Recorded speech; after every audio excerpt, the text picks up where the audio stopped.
Assalamualaikum warahmatullahi wabarakatuh. Alhamdulillahirobbilalamin. Wabihi nasta'in wala umuri dunya waddin.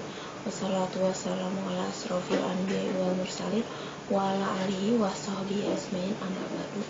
Alhamdulillah, pada kesempatan kali ini saya Arni Rahayu saya akan menyampaikan materi kewirausahaan khususnya bagi para pemula.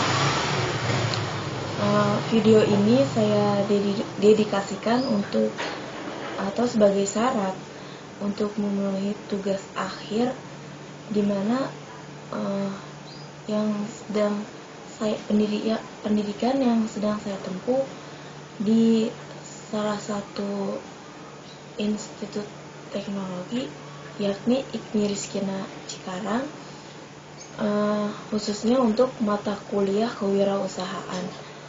Baiklah, untuk mempersingkat waktu, saya akan membawakan sebuah materi yang bertema cara memulai berbisnis dan berwirausaha bagi pemula. Siapa yang tidak mau menjadi seorang wirausaha sukses? Tentu semua orang mengidamkan atau mendambakan menjadi seorang wirausaha yang sukses dengan kehidupan yang lebih mapan dan menjadi lebih baik. Tentu saja semua tertarik dan menginginkannya. Tapi masalah yang selalu muncul adalah sedikit orang yang berani memulai. Kemudian sebagian besar lebih menggantungkan hidupnya pada bekerja di sebuah perusahaan. Situasi tersebut memang tidak sepenuhnya disalahkan, karena bagaimanapun juga bekerja di perusahaan lebih mempunyai penghasilan tetap dibandingkan dengan bisnis yang tentunya memiliki resiko. Kendati demikian, geliat dunia bisnis terus tumbuh dan bisa diandalkan karena hasilnya yang sangat melimpah. Seorang pengusaha sukses penghasilannya bisa puluhan atau bahkan ratusan kali lipat dibandingkan pegawai biasa. Tetapi masalahnya adalah bagaimana cara menjadi pengusaha sukses. Anda tidak perlu mencari jawabannya, karena saya akan memberikan kiat atau tips berusaha sukses yang cocok untuk para pemula. Berikut tips dahsyat yang akan saya berikan kepada Anda. Mengenal dan mengenal. Jangan memulai bisnis yang hanya terlihat seksi atau yang sedang tren misalnya, dan kemudian menawarkan keuntungan besar. Sebagai contoh, ada seorang pengusaha ruko yang memulai bisnis forex dan kemudian rugi ratusan juta. Ternyata dia tidak mengetahui apa itu forex. Dia hanya mengetahui forex dapat mendatangkan keuntungan besar dengan cara yang cepat melalui penanaman modal atau investasi kepada seorang broker. Akibatnya bisa ditebak, dia rugi besar. Kenali bisnis yang akan Anda jalani, dan kalau Anda belum kenal, maka belajarlah dengan sungguh-sungguh. Kemudian fokus. Banyak pengusaha pemula yang ingin sukses dengan cepat. Alhasil, ia sangat mudah bergerak dan melompat antara satu bidang bisnis ke bidang bisnis lainnya. Ketika menemukan kesuksesan bisnis properti, mereka tertarik untuk memulainya. Padahal mereka masih menjalankan sebuah bisnis perikanan misalnya. Tidak fokus menyebabkan Anda tidak akan mendapatkan apa-apa. Kemudian fokuslah pada satu bidang bisnis dan kemudian baru beralih ke bisnis lainnya. Dengan fokus, Anda akan mendapatkan percepatan bisnis. Misalnya, kita ingin memulai bisnis donat. Ketika kita fokus membesarkan bisnis tersebut setiap hari, maka bisnis donat yang biasanya sukses dalam jangka waktu 5 tahun bisa kita potong menjadi hanya 2 tahun saja dengan cara fokus tadi. Lalu kemudian hemat. merupakan kantor mewah, penghasilan besar, atau baju berdasi, atau mungkin bagi karir woman, kehidupan yang glamor. Anda masih memulai, jadi jangan sombong dan menganggap bahwa diri Anda bos. Anda adalah karyawan yang masih merintis sebuah bisnis. Berhematlah makanan seadanya, belilah kendaraan seperlunya, dan jadilah orang susah. Dan hal ini sederhana. Banyak pengusaha pemula yang tidak bisa mengatur keuangan karena hanya ingin tampak keren. Kemudian lama-kelamaan biaya hidupnya semakin besar, bahkan mengalahkan keuntungan bisnisnya. Setiap hari atau mungkin setiap bulan. Kalau hal itu terjadi pada diri Anda, bersiaplah menerima kegagalan atau kebangkrutan. Kemudian jual. Kita sering malas menawarkan produk kepada orang yang hanya bajunya lusuh, rambutnya acak-acakan, atau wajahnya tampak susah. Anda tidak boleh meremehkan seseorang. Setiap orang punya potensi, setiap orang memiliki potensi menjadi konsumen produk kita. Jadi jangan pernah meremehkan pembeli. Istilahnya customer is king. Pembeli adalah raja. Anda tentu mengenal Bob Sadino dengan celana super pendek, kemeja sederhana, dan sandal seadanya. Kalau Anda belum mengetahui siapa Bob Sadino, apakah Anda akan menawarkan produk mahal Anda kepadanya? Sebagian besar dari kita mungkin menjawab tidak. Sekali lagi, pepatah mengatakan don't judge the book by the cover. Itu berlaku dalam hal bisnis juga. Kemudian gagal, bangkit lagi, kemudian bangkit lagi. Seorang mentor pernah mengatakan bahwa dari 100% penawaran hanya 20% yang lolos menjadi konsumen. Ada banyak pengusaha muda yang merasa dirinya gagal karena tawaran produknya tidak kunjung diterima. Kalau Anda menyerah, lihat ke belakang. Berapa modal yang sudah Anda habiskan? Berapa banyak pengorbanan waktu yang telah Anda luangkan? Dan berapa besar harapan orang-orang di sekeliling Anda untuk melihat Anda sukses? Percayalah, semua pengusaha pernah gagal, tapi mereka bangkit, kemudian gagal, dan mereka bangkit lagi. Saya pernah mendengar bahwa seorang wirausaha dia dipukul 10 kali, maka dia akan 11 kali bangkit. Lalu kemudian coba lagi, hingga akhirnya Anda berhasil, dan Anda pasti bisa. Bagaimana cara mulai bisnis? Bagaimana cara mulai berusaha? Usaha apa yang cocok buat saya? Bagaimana cara menjadi pengusaha, entrepreneur, businessman, bla bla bla dan sebagainya. Mungkin pertanyaan-pertanyaan tersebut sering melintas di benak Anda. Mungkin tips ini bisa menjadi solusi. Kebanyakan orang ketika akan memulai usaha, hal pertama yang menjadi kendala adalah modal. Tetapi sebenarnya modal bukanlah hal yang utama. Bisa saja kita mendirikan bisnis tanpa modal, atau mungkin hanya sedikit modal. Berikut poin-poin atau tips-tips untuk memulai usaha bagi para pemula. Yang pertama, bermimpi. Pernahkah Anda mendengar kalimat kesuksesan berawal dari mimpi? Ternyata sebaris kalimat ini memiliki makna yang luar biasa. Jangan takut untuk bermimpi, karena mimpi adalah cita-cita. Di mimpi Anda bisa mendapatkan ide-ide yang cemerlang yang mungkin orang lain tidak pernah memikirkannya. Yang kedua adalah hobi. Usaha, bisnis, atau usaha bisa dimulai dari hobi yang Anda sukai. Temukan bakat Anda. Bakat yang Anda miliki bisa terlihat dari hobi yang paling Anda sukai, ketika Anda bisa melakukan hal dengan mudahnya dan orang lain belum tentu bisa seperti Anda, itulah yang sebenarnya Anda tidak menyadarinya. Sebagai contoh, saya pernah melihat berita seorang selebriti di televisi. Mereka mengatakan bahwa bisnis yang ia rintis adalah berawal dari hobi yang mereka miliki. Contohnya, mereka memiliki hobi olahraga. Kemudian berawal dari hobinya itu, dia coba-coba memulai bisnis yang ia tekuni, tentu dengan sepenuh hati. Atau mungkin berbisnis kuliner yang notabene-nya mereka menyukai makan, hobi makan. Lalu kemudian terpikir oleh mereka, bagaimana tidak saya membuka sebuah usaha di bidang kuliner gitu.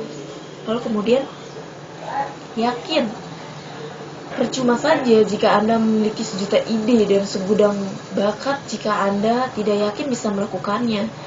Yakinlah Anda bisa dan mampu meraih mimpi-mimpi Anda meski itu bukan hal yang mudah. Tapi yakinlah, karena dengan keyakinan kita bisa mewujudkan itu semuanya.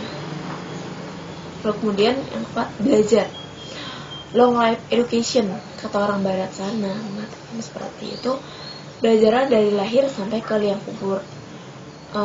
Pelajari apa yang menjadi misi Anda dan tetap fokus pada mimpi Anda.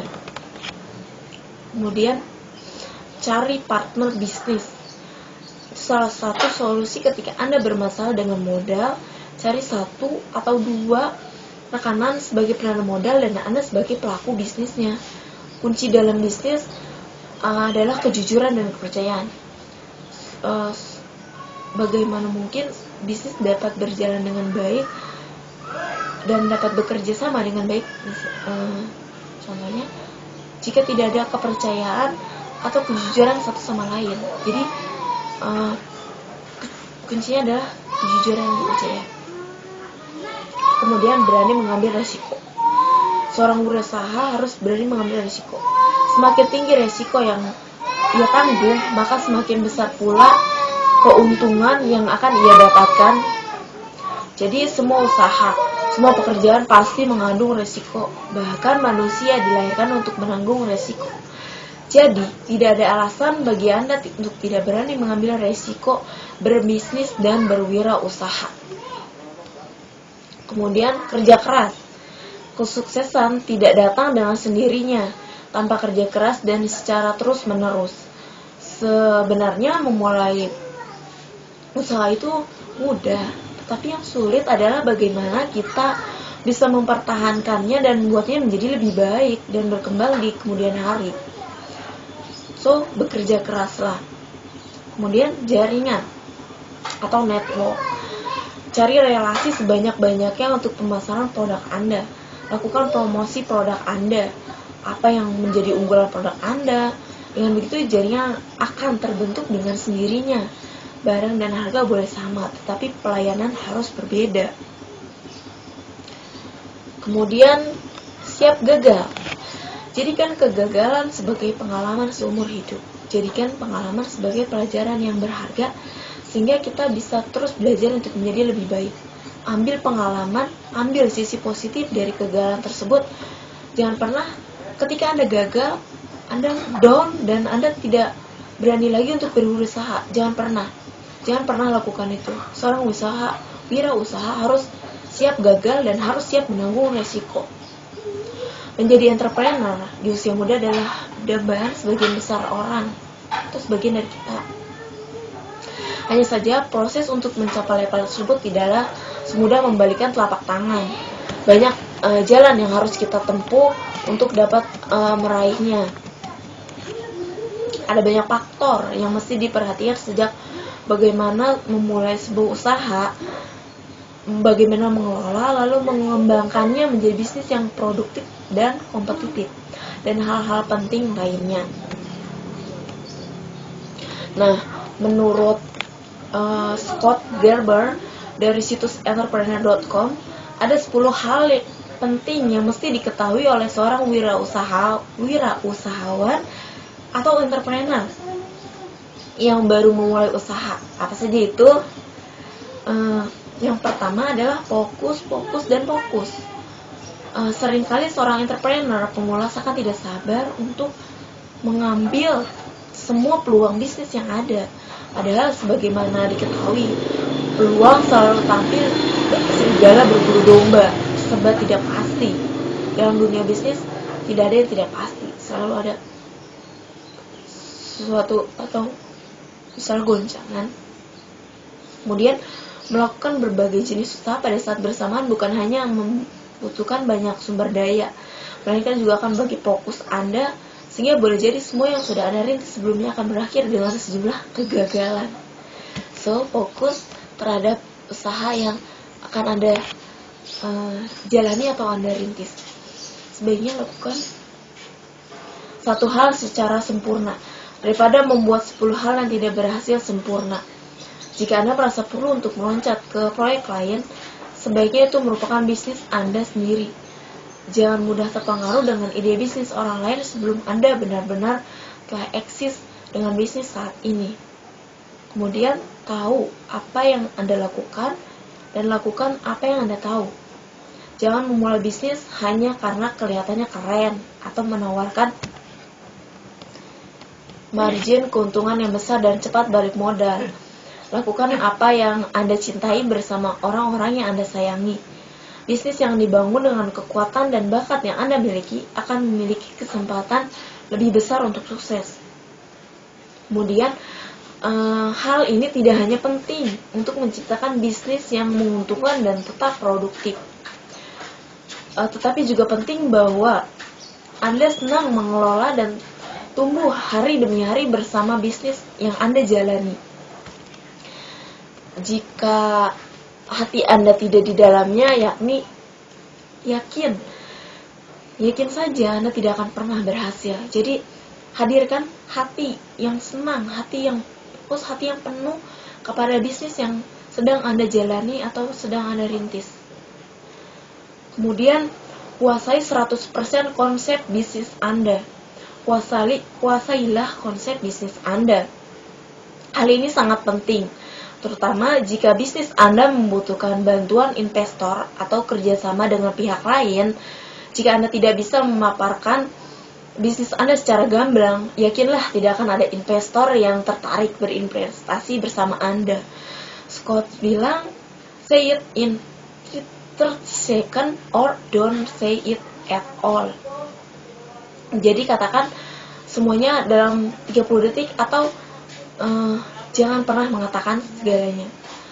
Kemudian tahu apa yang Anda tahu, apa yang Anda tidak tahu, dan siapa yang tahu apa yang Anda tidak tahu. Kenali diri Anda sendiri. Tidak ada yang tahu segalanya. Jadi jangan sok tahu untuk semua urusan bisnis Anda. Pastikan bahwa Anda bersama dengan penasihat dan mentor yang akan membantu Anda menjadi seorang entrepreneur yang lebih baik. Bertemanlah dengan entrepreneur yang sudah sukses, terutama dengan mereka yang memiliki minat dan tujuan bisnis yang sama dengan Anda. Lalu kemudian bertindaklah secara sederhana. Lupakan kantor megah, kantor mewah, mobil mewah atau hal-hal lain yang menggambarkan status sosial Anda sebagai entrepreneur sukses. Semua hal tersebut pada gilirannya akan menghampiri Anda dengan sendirinya, tetapi bukan sekarang. Saat ini Anda wajib mengetahui cash flow bisnis Anda dan memastikannya berjalan secara positif. Jika cash flow bisnis Anda tidak berjalan dengan benar, maka yakinlah bisnis Anda akan berakhir atau gagal. Kemudian belajarlah dari kegagalan. Seperti yang sudah saya bahas sebelumnya, tidak ada bisnis atau rencana bisnis yang dapat memprediksi masa depan atau sepenuhnya mempersiapkan Anda untuk menjadi usaha sukses. Tidak ada rencana yang sempurna. Istilahnya manusia boleh berencana, akan tapi Tuhanlah yang menghendaki terjadi. Jadi belajarlah dari kegagalan.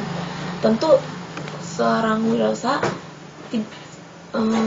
tidak menginginkan ada kegagalan, namun dalam dunia usaha atau berusaha akan menemui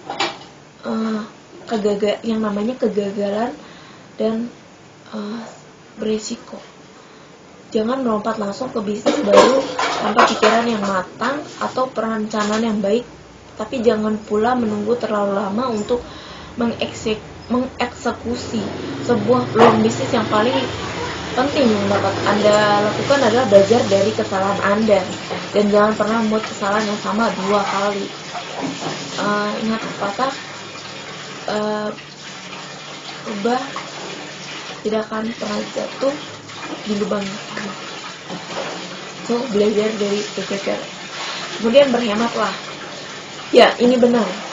Jika Anda baru mulai sebuah bisnis, yakinlah tidak akan ada investor yang mau membantu Anda begitu saja. Temukan cara untuk membuktikan model bisnis Anda dengan anggaran yang hemat. Jika konsep Anda berhasil, peluang Anda untuk meningkatkan modal dari investor secara dramatis akan meningkat dengan sendirinya. Kemudian jaga kesehatan. Anda akan jauh lebih produktif jika dalam keadaan sehat. Entrepreneur itu gaya hidup, bukan pekerjaan yang harus menyita 80% waktu Anda. Makan yang benar, olahraga yang secara teratur, dan sisakan waktu untuk diri sendiri dan keluarga Anda atau me time. Seorang wirausaha dituntut untuk memiliki tampilan prima, performa yang prima, agar seorang klien dapat melihat Anda secara utuh sebagai sosok gambaran seorang yang mudah untuk diajak bekerja sama dan senang untuk diajak bekerja sama. Kemudian jangan terlalu banyak mengumbar kata. Yang paling penting adalah action, bukan kata-kata. Jangan terlalu sering mengumbar rencana bisnis tanpa tindakan yang nyata. Jangan terlalu membanggakan prestasi yang diraih sementara ini saat tujuan bisnisnya masih sangat jauh di depan. Intinya siapkan segala sesuatunya dengan baik. Tidak perlu banyak bicara atau talk less do more. Kemudian tahu kapan saatnya berhenti. Seorang kapten yang pintar tidak akan tenggelam dengan kapalnya. Jangan lakukan hal-hal bodoh hanya untuk kepentingan ego atau untuk membuktikan kepada orang lain bahwa Anda juga bisa membuat bisnis. Jika ide bisnis Anda tidak berjalan dengan baik, renungkan apa yang salah dan kesalahan apa yang telah Anda buat. Evaluasi apa yang akan Anda lakukan secara berbeda. Tentukan bagaimana Anda akan memanfaatkan hal-hal yang sulit untuk bisa lebih baik untuk masa depan bisnis Anda. Kegagalan memang tidak dapat dihindari, namun seorang pengusaha sejati akan selalu berhasil melewati setiap kesulitan yang ada. So, lakukanlah dan belajar dari kesalahan atau pengalaman. Pengalaman akan memberikan Anda pelajaran yang sangat berharga. Istilahnya pengalaman adalah guru terbaik untuk dapat kita ayomi atau kita ladani begitu. Kemudian pelayanan prima. Di sini saya akan membahas pelayanan prima. Bagaimana kita dapat memberikan pelayanan kepada klien atau customer yang bekerja sama dengan kita, atau dalam hal pembeli produk itu. Dalam hal ini pembeli, pelayanan sebaik-baiknya kepada pelanggan sehingga dapat menimbulkan rasa puas pada pelanggan. Pelayanan prima merupakan pelayanan yang berorientasi pada pemenuhan tuntutan pelanggan mengenai kualitas produk, barang, atau jasa. Sebaik-baiknya melalui pelayanan prima, perusahaan dapat menarik atau perusahaan atau usaha yang akan kita rintis dapat menarik pelanggan dan usaha dapat mempertahankan pelanggan lama atau loyal customer.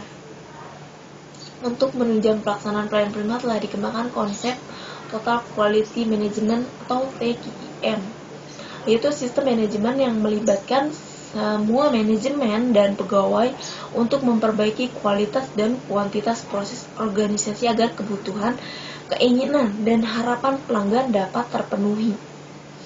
Pelayanan prima dikembangkan berdasarkan konsep A3. A3 ini yaitu attitude atau sikap, kemudian attention atau perhatian, dan action atau tindakan. Yang saya akan bahas ketiga A3 tadi. Yang pertama, konsep attitude atau sikap. Calon pembeli atau pelanggan yang selalu mengharapkan sikap dan perilaku yang baik dan menyenangkan dari pelayanan yang akan kita berikan, sehingga kepuasan pembeli dapat terpenuhi, serta kemungkinan jika pembeli tadi merasa puas, mereka akan secara otomatis memberitahukan kepada customer baru yang mungkin akan menjadi layak customer bagi produk kita ke depannya, melalui kepuasan itu tadi. Sebagai contoh, seorang pembeli merasa puas dengan produk yang ia beli, lalu kemudian ia bercerita kepada seorang temannya bahwa produk yang ia beli kualitasnya merupakan kualitas yang bagus, sehingga teman yang diceritakan tadi akan bertanya di mana dia membeli produk tersebut. Lalu kemudian secara tidak langsung dia menyebutkan di mana ia membeli produknya. Secara tidak langsung itu merupakan promosi bagi perusahaan atau usaha yang akan kita bangun dan kita rintis. Lalu kemudian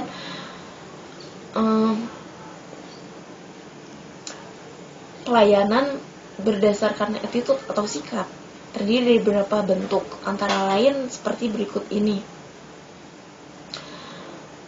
Pelayanan pelanggan dengan serasi. Hal-hal yang dapat mendukung penampilan serasi adalah penampilan serasi dengan cara berhias, penampilan serasi dengan cara berbusana, penampilan serasi dengan cara ekspresi wajah. Tidak mungkin kita memberikan pelayanan dengan muka masam. Tentu para pelanggan akan kabur dan tidak akan membeli atau bekerja sama dengan kita. Pasang atau bersikaplah dengan ramah kepada para customer atau para pelanggan yang akan kita ajak bersama tersebut. Lalu kemudian cara berpikir positif dalam melayani pembeli, tidak mencari atau memanfaatkan kelemahan pembeli, tidak bersikap a priori terhadap pembeli, melayani pembeli secara terhormat. Jadi setiap pembeli harus mendapatkan pelayanan sebaik atau bahkan terbaik dari yang dapat kita berikan. Kemudian pelayanan pelanggan dengan sikap menghargai, tutur bahasa yang baik, disertai senyum yang ramah, sikap sopan santun, menjadi pendengar yang baik terhadap mungkin masukan-masukan atau kritikan-kritikan yang akan kita terima dari pelanggan. Pelayanan yang memuaskan, mendengar dan mencatat setiap pesanan para pembeli, mengusahakan untuk memenuhi kebutuhan pembeli, bersikap konsisten dalam melayani pembeli, tanggap dalam hal pelayanan. Kemudian kedua adalah konsep atau attention, perhatian. Bentuk-bentuk pelayanan berdasarkan konsep attention adalah sebagai berikut. Mendengarkan dan memahami kebutuhan pelanggan. Jadilah pendengar yang baik bagi para konsumen Anda. Kemudian mendengarkan tutur kata pembeli mengenai kebutuhannya. Kebutuhan mereka tuh apa, kemudian apa yang sedang mereka inginkan, dan kemudian mencatat dengan cermat apa yang dibutuhkan para pembeli, berusaha memahami semua kebutuhan pembeli, berusaha mewujudkan kebutuhan pembeli dengan cepat. Kemudian mengamati perilaku pelanggan. Ketika seorang mendengarkan dan memahami kebutuhan pelanggan, penjual harus mengadakan pengamatan terhadap segala perilaku pelanggan dalam hal body language, body movement, motif pembeli bisa menjadi. Kemudian mencurahkan perhatian penuh kepada pelanggan. Sebagai contoh, mendengarkan dan mencatat kebutuhan pembeli, menjelaskan kembali setiap pesanan, memberikan dan mengajukan saran dan perhatian penuh kepada pembeli. Kemudian pencatatan kebutuhan pelanggan. Untuk memberikan pelayanan yang baik, sebaiknya pelayanan atau penjual mendengarkan, memahami kebutuhan para pelanggan dan membuat daftar kebutuhan dengan mengelompokkan sesuai dengan kegunaan, merek, ukuran, dan jenis pesanannya. Dan penjelasan kembali kebutuhan. Barang yang telah dicatat, tegaskan kembali agar tidak terjadi kesalahan pelayanan, menanyakan penggunaan alat, berapa segala macam atau hal teknisnya. Lalu promosi. Ini merupakan bagian penting dari seorang wirausaha untuk dapat meningkatkan customernya. Promosi merupakan kegiatan dalam pemasaran yang dilakukan dengan cara memperkenalkan barang atau produk kepada masyarakat dan bertujuan untuk meningkatkan penjualan. Promosi merupakan salah satu alat untuk mempengaruhi konsumen, baik secara langsung maupun tidak langsung. Jadi kita dapat mempromosikan barang-barang atau produk-produk yang akan kita tawarkan kepada para pembeli, baik melalui media cetak, elektronik, atau mungkin dari kepuasan para pelanggan itu tadi, sehingga produk atau kita dapat dikenal luas oleh pasar yang lebih luas lagi. Begitu. Mungkin itu saja yang dapat saya sampaikan, tips-tips dari saya. Semoga bermanfaat untuk Anda. Kurang lebihnya saya mohon maaf. Terima kasih untuk sahabat-sahabat yang telah mendengarkan, dan semoga bisa diterapkan dalam bisnis atau usaha yang akan kita jalani. Akhir kata, wabillahi taufiq wal hidayah. Wassalamualaikum warahmatullahi wabarakatuh. Terima kasih.